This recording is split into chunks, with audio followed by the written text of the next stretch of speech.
বাবা বিনয় করে করে কবিতা গা, ও কবিতা আমরাও জানি। ঘটনা বাগাবাড়ি পদের ফেরি কন্ট্রাক্টর রেকর্ড বগুড়া হইতে আইসে গাড়ি নেমে যান সবাই কেহ নামতে চায় না, এটা আমরা জানি। জামাই আর কোনোদিন আম্মা বলবে না রে, তো জামাই আম্মা বলবে না তো তোর কি? বলে গুনার জাল কাটিয়া লোহার জালি সবর মিয়া পরিল আটকিয়া রে। এই গুণে বাজার কবিতা হইতে পারে, তোমাদের বিনয় করা কারা কান্না গুণে কবিতা হইতে পারে।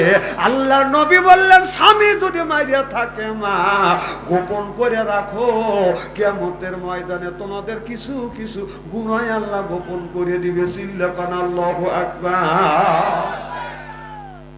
খুব খারাপ লাগতেছে মনে হচ্ছে। আমি কি আপনাদের কষ্ট দেওয়ার জন্য আসছি? আমি কোরআন হাদিস বর্তমান প্রেক্ষাপট মিলে আপনাদের বুঝনের জন্য কথা বলছি, বাঁচানোর জন্য কথা বলতেছি।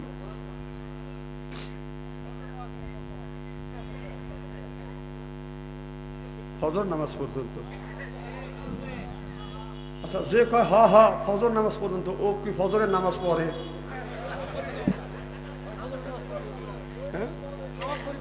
না না আপনি বলি না কে, ওই যে যারা বলতেছে হ হ বলেন, ও তো আজকেও ফজরের নামাজ পড়ে নাই। আমরা চিনি বাংলাদেশে যদি আজকে নামাজি লোক যদি বেশি হইতো তাহলে বাংলাদেশের এই মানুষের কপালে এইগুলি হইতো না। আজকে নামাজি নাই বলে এই জাতির ভাগ্যে এত কষ্ট। আমার ভাইয়ের আমার এদিক তাকান, চেহারা কি একবারে খারাপ নাকি? একটা লোক আইসে সময় মানে ওই বেলে তাকাচ্ছে। মুসলমান ভাইরা আল্লাহর হাবিবের বিয়াম্মাদের ভালো করে লক্ষ্য করুন। আল্লাহর নবী আখিরি জামানার পয়গাম্বর মুহাম্মদুর রাসূলুল্লাহ সিরাজাম মুনীরা ওয়া বাশীরা ওয়া নাযীরা সাল্লাল্লাহু আলাইহি ওয়াসাল্লাম। আল্লাহর নবী সাহাবী নিয়ে এরকম বড় আলোচনা করতেছে, এমন সময় আল্লাহর নবী বললেন সাহাবীরা রে, দাড়ি পাকা চুল পাকা বুড়ো মানুষ আল্লাহর জান্নাতে কোনোদিন যাইতে পারবে না। একটা বুড়ো সাহাবী কান্দে হরান হয়ে গেলেন। আল্লাহর নবী বললেন সাহাবী তুমি কেন কান্দো? সাহাবী বলে ইয়া রাসূলুল্লাহ ইয়া হাবিবাল্লাহ, আপনি আপনার সোনার জবান থেকে বলেছেন দাড়ি পাকা মানুষ চুল পাকা মানুষ আর বুড়া মানুষ আল্লাহর জান্নাতে কোনোদিন যাইতে পারবে না। ও নবীজি আপনার কথা মিথ্যা হবে না। আল্লাহর নবী বললেন সাহাবী তুমি কাঁদো না, এই মুহূর্তে আল্লাহ যদি তোমাকে এখন জান্নাতে দেয় তুমি কি জান্নাতে যেতে চাও? সাহাবী বলে নবী গো নামাজ পড়ি জান্নাতের জন্য, রোজা রাখি জান্নাতের জন্য, হজ করি জান্নাতের জন্য, জিহাদের ময়দানে যাই চান্দা দেই জান্নাতের জন্য, আমি জান্নাতে যাইতে চাই। আল্লাহ নবী বললেন আল্লাহ তোমাকে এখন জান্নাত দিবে। সুবহানাল্লাহ। নবী বললেন সাহাবী রে আল্লাহ যদি তোমারে জান্নাতে দেয় তুমি কি চাও? সাহাবী বলে নবী গো আমি বুড়া মানুষ আর জান্নাতের মধ্যে কি চাবো, বেশি কিছু চাই না। ও নবীজি জান্নাতের মধ্যে যেন আল্লাহ স্বর্ণ দিয়ে একটা বিল্ডিং বানা দেয়। আল্লাহর নবী বললেন তোমাকে স্বর্ণের একটা বিল্ডিং দিবে, আর তুমি কি চাও? সাহাবী বলে নবী গো বুড়া মানুষ আর বেশি কিছু আশা নাই, আল্লাহ যেন হীরা কাঞ্চন মুক্ত দিয়ে যেন একটা খাট দেয়। আল্লাহর নবী বললেন হীরা কাঞ্চন মুক্ত দিয়ে তোমাকে একটা খাট দিবে আর স্বর্ণের একটা বিল্ডিং বানা দিবে। খাবারের জন্য তুমি কি চাও? সাহাবী বলে নবী গো আমি বুড়া মানুষ, আমার মুখের একটা দাঁতও নাই, আল্লাহ যেন জান্নাতের মধ্যে আঙ্গুর ফলের বাগান দেয়। আল্লাহর নবী বলে রে সাহাবী এত ভালো ভালো ফল থাকার পরেও তুমি কেন আপেল ফল চাও? সাহাবী বললেন ইয়া রাসূলুল্লাহ ইয়া হাবিবাল্লাহ আমার মুখের 32টা দাঁত, একটা দাঁতও নাই গো নবীজি। আল্লাহ যদি আঙ্গুর ফলের বা আপেল ফলের যদি বাগান দেয়, আপেল ফল কামড়া খাইতে পারবো না, কারণ আমার মুখের একটা দাঁত নাই। আঙ্গুর ফলের বাগান দিলে মুখের মধ্যে নিয়ে মাছতে দিয়ে ঠাসি মারবো, রসে আমার পেট ভরিয়ে যাবে। আমি এই হাদিসটা পড়লাম, পড়িয়া মনে মনে চিন্তা করলাম, দেখি একটা আপেল ফল কিনে আনলাম বাজার থেকে, বড় একটা আপেল ফল কিনে আনিয়ে আমাদের এলাকার একটা মুরব্বী দাঁতও নাই, মুখের একটা দাঁত না। আমি বললাম দাদা এই আপেলটা তুমি কি খাবে? বলে খাবো। খুব খাইতে মন চাচ্ছে। আমি বললাম খাইতে পারবে? কয় দেও, আমি খাবো, আমাকে থেতে করে দেও, শেষে দেও। শেষে বোঝেন না কি? হ্যাঁ, থেতলা করে দেও। আমি বললাম থেতলাও করবো না, এরপরে শেষেও দিব না। কামড়া যদি খাইতে পারেন আপনাকে ফলটা তো দিয়েই দিব, এরপরে আপনাকে পেট ভরে মিষ্টি খাওয়াবো। দাদা বলে দেও নাতি দেখি আমি পারি কিনা। এই বলে বিসমিল্লাহ আবাদান শুরু করছে, কামড় দেয়, ফচকে আছে। আমার কথা কি বুঝতেছে? আপেল ফল কামড় দেয়, ফচকে আছে। এইভাবে দেখলাম 2-3 মিনিট বাদান জায়গায় জায়গায় কামড় দেয়, বাদান ফচকে আছে। হাতে নিয়ে দেখি বাদান আপনার একটা দাগও হয় নাই। আমি তখন চোখের পানি আর ধরে রাখতে পারলাম না। আমি তওবা করতে লাগলাম, আল্লাহ রসুলের হাদিস আমি মিথ্যা মনে করি নাই, তবে আমি একটু দুনিয়া যাচাই করার জন্য, নিজেই যাচাই হওয়ার জন্য আমি এই কাজ করছি। আল্লাহ তুমি বেজার হয় না। সাহাবী বলে ইয়া রাসূলুল্লাহ, ইয়া হাবিবাল্লাহ, আমি দেখলাম ও বাদান ওই বুড়ো মানুষ বাদান আপেল ফল খাইতে পারে নাই, কারণ আঙ্গুর ফল এমনি চায় নাই। যার দাঁত নাই ওনার কাছে আপেল ফল দেন, বাইঙ্গের পারবে না। ও কবে যে কাটিয়ে দিয়ে নাই, থেতলে করে দে, কারণ যে কামড় দিবে তাই ফচকে আসবে না। কামড় দিয়ে যে কামড়টা ঢোকা লাগবে না, দুধ পেঁকিয়ে দিয়ে, সেই জিনিস কি আছে? যার দাঁত নাই সেই এখন দাঁতের মর্যাদা বোঝে। পানও খাইবের পারে না, পরিষ্কার বাসা কথা কবের পারে না। গরুর গোস্ত দিলে খালি চোট কাজা। হাসেন না, ও সময় আসবে, আসবে। আল্লাহ নবী বলেন সাহাবী রে, আল্লাহ তোমাকে আঙ্গুর ফলের বাগান দিবে, সুবহানাল্লাহ। তবে এক একটা পুরুষকে আল্লাহ 70টা করে বউ দিবে, বউকে তুমি নিবে না। সাহাবী বলে ইয়া রাসূলুল্লাহ, ইয়া হাবিবাল্লাহ, এত বউ দিয়ে বুড়ো বয়সে আমি কি করব? আল্লাহ নবী বললেন বউ তোমাদের নিতেই হবে। বউয়ের বয়স হবে 16 থেকে 17, 17 থেকে 18, এর চাইতে বড় হবে না বাদান, ছোট হবে না। তারই 70টা করে বউ নিয়ে বাদান জান্নাতে যাওয়া লাগবে। সাহাবী চুমকে যা বলে নবী গো, একটা বউ রাখার যোগ্যতা আমার নাই। আর 70টা বউ যাদের বয়স 16 থেকে 17, এই এত অল্প বয়সের বউ দিয়ে আমি কি করবো? ওরা না আমার মাইরিয়ে পালাইবে। সাহাবী কয় নবী গো, আমি বউ নিব না। আল্লাহ নবী বললেন বউ নিতেই হবে। সাহাবী বলে নবী গো, আমি বউ নিতে চাই না। আল্লাহ নবী বলেন বউ নিতেই হবে। সাহাবী বলে নবী গো, আল্লাহ যদি জোর করে বউ দেয়, আমি বউয়ের হক আদায় করতে পারবো না। ছায়া ছায়া দেখা ছাড়া আর কোনো পথ থাকবে না। সুবহানাল্লাহ, একটু জোরে কর। আল্লাহ নবী বলেন রে সাহাবী,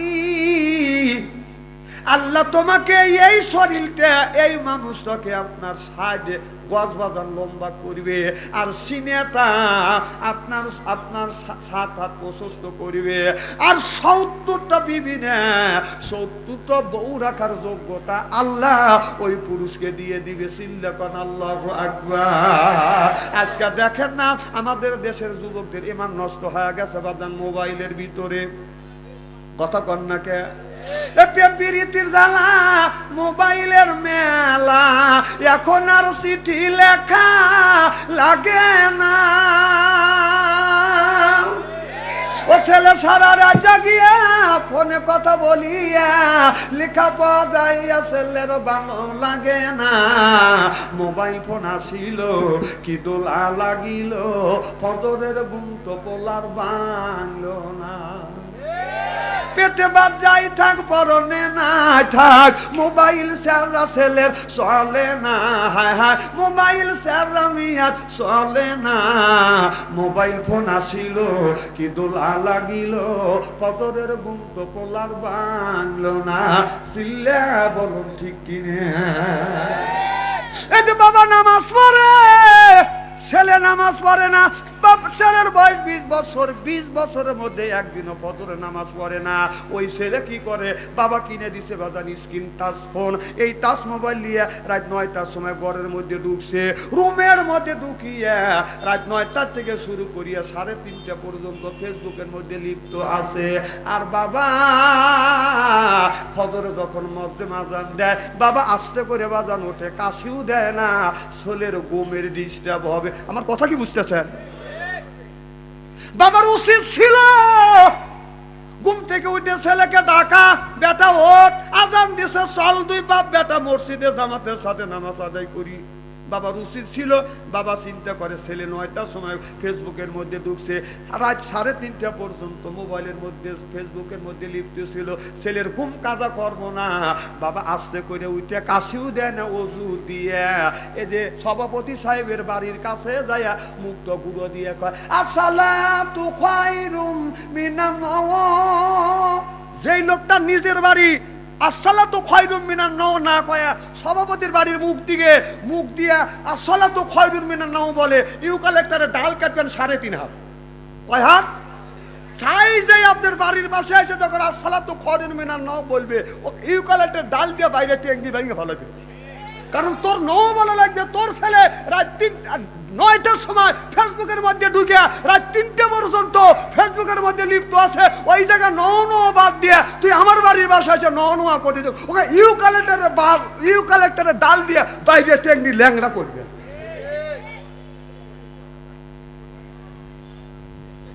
না কথাই খারাপ বলতেছি নাকি? নিজের ছেলের ঘুম নষ্ট করবে না, আর পরের বাড়ি যা ঘুম নষ্ট করতেছ, ন ওই জায়গায় যা কম।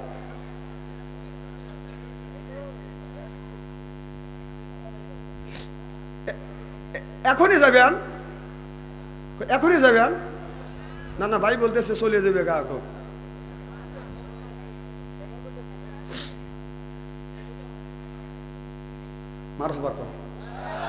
খুব কি খারাপ লাগতেছে। আরো যদি ঘন্টা দেড়েক যদি আলোচনা করি, শোনার জন্য রাজি আছেন তো? আমার সাথে আমি একজন মুসাফির মানুষ, 3 শ্রেণীর মানুষের দোয়া কবুল করে, মা বাবার দোয়া, মুসলিমের দোয়া আর মুসাফিরের দোয়া। আমি মুসাফির হালাতে আছি, আমার সাথে একই সাথে আখির মোনাজাত দিয়ে বাসায় যাওয়ার মন মানসিকতা কি আছে? কার কার আছে একটু অর্ডার দেন তো দেখি। লিল্লাহে তাকবীর। ওই দেখেন ওই যে পিছন থেকে হাত তোলে না, আল্লাহ যে হাত তুললো না তুই ওর হাতে প্যারা কে এখন হাত তুলছে ওকে নামান। ওই যে যারা পিছনে আছে ওরা চিন্তা করতেছে বাদশাহ আনসারীর সামনে পড়িনি, আল্লাহ বাঁচাইছে। সুবহানাল্লাহ খালি আপনারা বলতেছেন, হেরা বলতেছে বিপদ থেকে বাঁচছি। ওনারা খুব সুবহানাল্লাহ, আপনারা সুবহানাল্লাহ বলতেছে, হেরা কোন থেকে সুবহানাল্লাহ সুবহানাল্লাহ, এরা বাঁচে গেছে। আপনারা আল্লাহু আকবার বলতেছেন, ওনারা ওখান থেকে আল্লাহু আকবার। দেখেন ওই পিছনের লোকরা আত্মা খুলিয়া সুবহানাল্লাহ বলে নাই, আল্লাহু আকবার বলে নাই, ঠিক কিনা বলুন? পিছন থেকে আল্লাহু আকবার বলেন তো, ওই পাশেরটা বলে নাই, জোরে কোন আপনারা বলেন আল্লাহু আকবার। দেখছেন আওয়াজ আপনাদের ভালো হয়েছে না এদেরই ভালো হয়েছে? কোন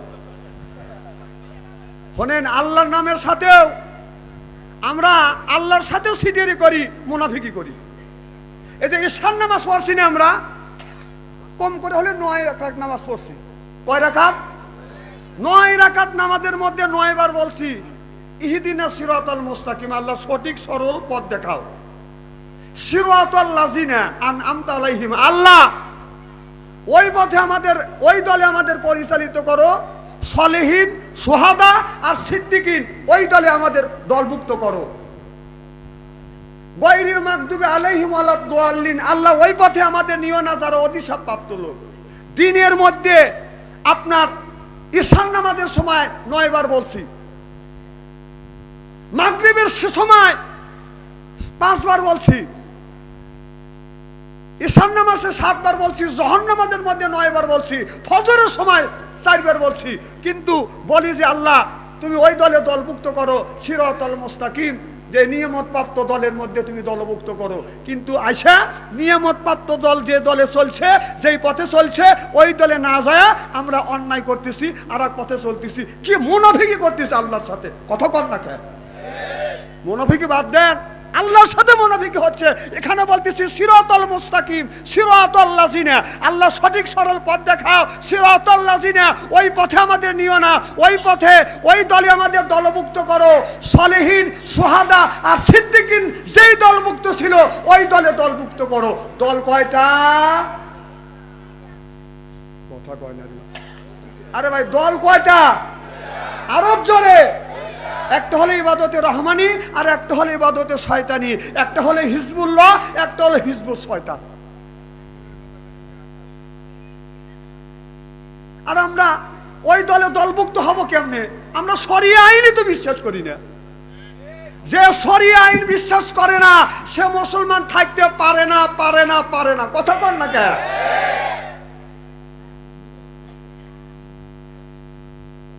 আমার ভাইয়েরা, আমার মুসলমান ভাইয়েরা, আল্লাহর হাবিবের উম্মতেরা ভালো করে লক্ষ্য করে শুনুন।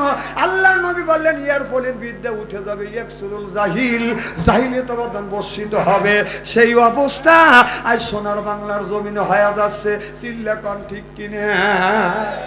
এই যে ভাই যখন ছাদ বানায়, ছাদের চুল থাকে বাদান আপনার কোমরের নিচ পর্যন্ত, হাতা হয় বাদান ফুল।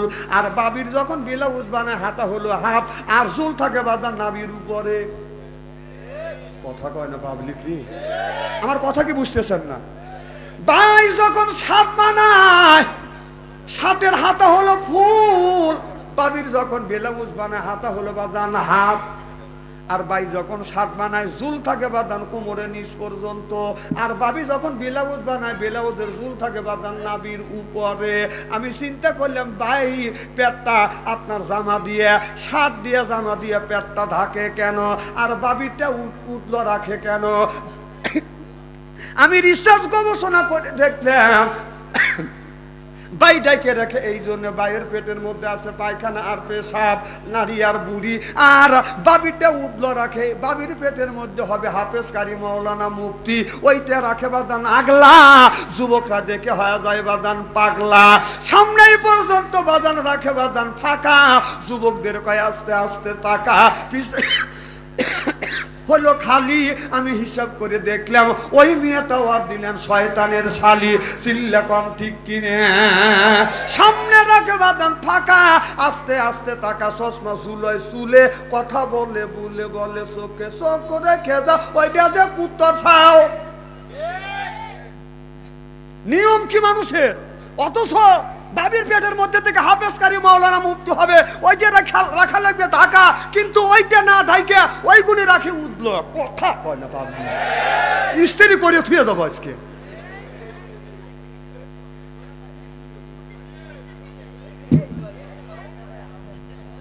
আচ্ছা, আসলে কথা কি খারাপ বলতেছি নাকি? বাস্তবের সাথে মিল আছে তো? আমরা রাখবো কোনটা ডাইকে আর রাখি কোনটা ডাইকে। আপনি দেখবেন এই যুবকাই, হ্যাঁ প্রসাব থাক, প্রসাব বলে এখানে মুতবে। আচ্ছা, জীবনে বহুত ওয়াজ শুনছেন তাই না? কোনো বক্তা বিপদ হইতেই পারে, স্টেজে এসে কি কোনোদিন বলছে যে আপনারা বসে থাকেন আমি স্ট্যান্ডার কাজ করিয়াছি না? এই কথা যদি কোনো বক্তা বলে আপনারা কি বলবেন? যে পরের বাড়ি খাও, দিশে করে খাও না। না না, আমাদের দেখলে মানুষ এক কথা বেশি বলে। যদি জোরে জোরে হাইটে যায় কয় হুজুর খাওয়া পয়সা যিনি জোরে হাঁটছি, আর যদি আস্তে আস্তে হাইটে যায় কয় এমন খাওয়া খাইছে হুজুর লইতে পারতেছে না। জোরে যাওয়া দোষ, আস্তে যাওয়া দোষ।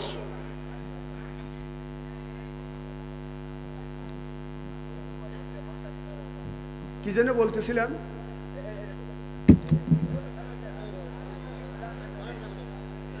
এদিক তাকান, কি জন্য বলতেছিলেন? হ্যাঁ, দেখেন কি অবস্থা।